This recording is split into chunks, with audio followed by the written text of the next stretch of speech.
Allah dai ya sami son babar Buhari cikin rayuwata. Na'am. Kuma ina so ne, kuma ina so ne, kuma ina so ne. Na'am. Da yake haraka jaɓe na ni game ya kamata in yi. Na'am. Saboda hillani mu wasu ko inda aka dongulawa wasu ba su sani.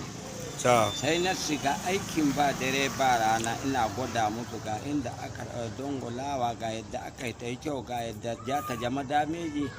Hawa Allah ya kai muna lokacin da ja a yi abin ga jefa ƙuri'a.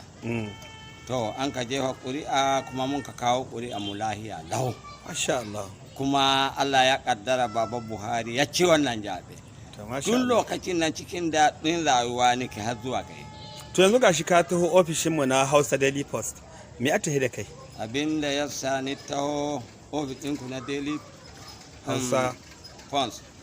Ni dai yanzu Allah ya ɗauro min tsautsayi na karo da mota ga mashin.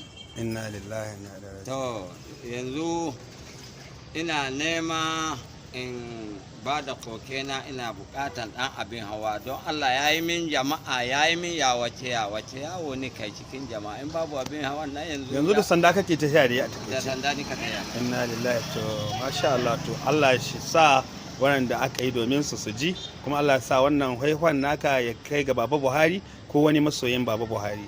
Insha Allah duk wanda ke son ya haɗu da Baba Usmanu Sabuni yana iya tuntuɓi shahinmu na Hausa Daily Post ko kuma ya tuntuɓi lambar mu da take a ƙarƙashin wannan shahi.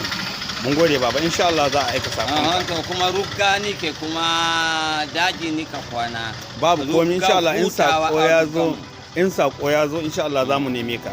Kamar yadda ka tuntuɓe mu insha Allah mu ma za mu tuntuɓe ka. To Allah Ubangiji ya bada sa'a. To mun gode.